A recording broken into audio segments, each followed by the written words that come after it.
In 27 days, we will elect the President of the United States. Both of these candidates are being asked a very important question, and that is what tax policies will be implemented to pay our government's bills and to pay down our debt. Let's talk about the American tax system. Our country has adopted a federal system of government, meaning political power and economic responsibility are shared by our central government and its constituent governments, which are the 50 states in our union. Now, each state is divided into counties, and those counties are divided into cities and towns. And each of these political units has their own government. Now, at each level, these governments are responsible for maintaining social control, providing public services, conducting conflict resolution, and creating a healthy environment for economic growth.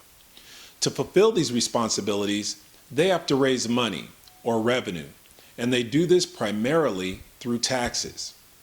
Now, today we are going to talk about the taxes mandated by the federal government. And our federal government uses two types of taxes to raise funds: income tax and payroll tax. Income tax is usually withheld from an employee's wages. You see this when you look at your check stub every pay period. You see how much money the federal government has taken from your pay in order to pay its bills. Income taxes go into the general fund of the federal budget, and this pays for most of our programs. 20% of our federal budget is defense spending, to protect us from all enemies, foreign and domestic. 13% of our federal budget goes to safety net programs to help people out with special assistance in times of need. 19% of our federal budget goes to local development programs such as building highways, supporting education, supporting veterans benefits, scientific research, and other programs. Now, income tax is a progressive tax, meaning that those who make the highest salaries in our country pay a greater percentage of their income in federal taxes. For example, a person who makes $35,000 this year will be taxed at a rate of 15% by the federal government, meaning $5,250 of their income will go to pay our government's bills.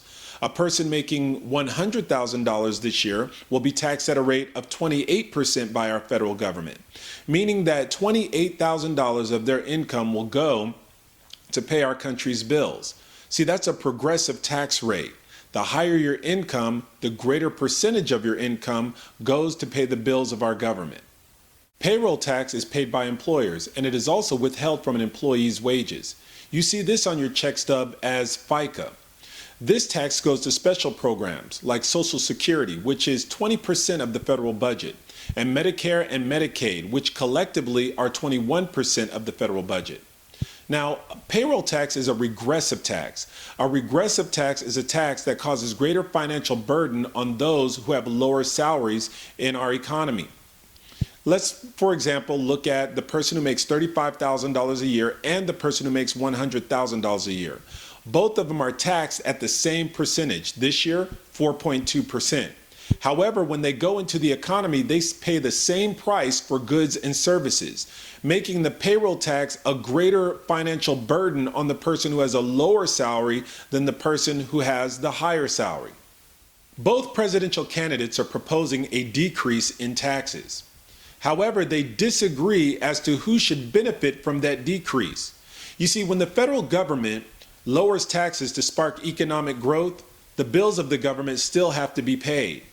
President Obama believes that the best group to benefit from a decrease in taxes is the middle class.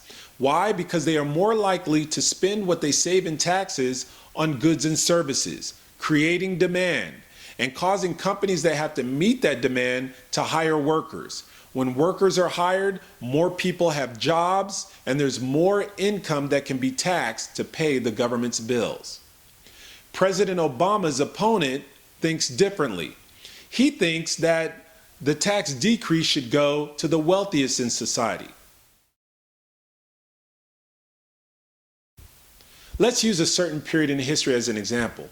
You see, the 40th President of the United States, Ronald Reagan, he believed that the best way to expand the economy was to lower the taxes of the wealthiest in society. He tried this in 1981. However, his 1981 tax cut did not improve the economy. In fact, the economy remained stagnant for 3 more years. Cutting the taxes of the wealthiest in society doesn't benefit everyone.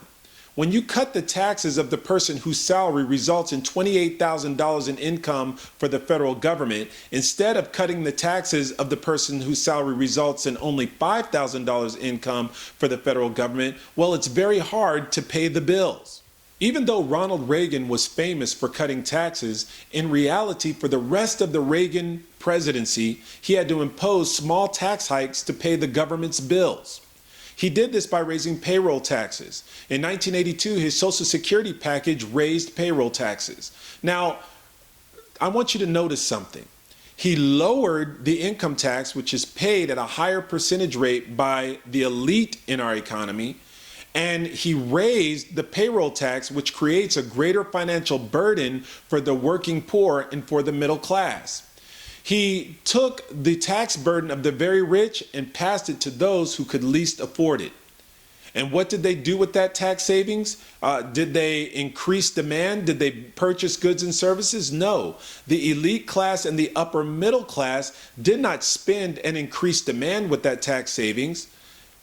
For the most part, they invested it and acquired greater wealth. At that time, 30% of American households increased their stock ownership and increased their wealth. But the other 70% of American households saw no benefit and saw no increase in wealth. In fact, at that time, America, which had been a great industrial power because of the manufacturing of goods and the creation of services, became a great investment power. This was called the financialization of America. Think about it. The poorest 1/5 of Americans saw their tax rate go up by 16%, but saw their income go down by 24%. The wealthiest 1/5 of Americans saw their taxes go down by 5.5%, but they saw their wealth increase by 14%. And for the super rich, they saw their taxes go down by 14%. Meanwhile, for the middle class, their income stayed flat. President Obama wants to implement tax policies that will benefit everyone. He believes in strengthening the middle class because the middle class is best capable of creating the demand that will spark our economy. He wants everyone to get a fair shake. And he wants the wealthiest of our country to pay their fair share, so that our government revenues are not depleted and our economy does not lose consumption. You know, in 27 days, we will be electing the next president of the United States. I don't know about you, but I'm going to vote for the man who wants to create an economy where everyone can thrive.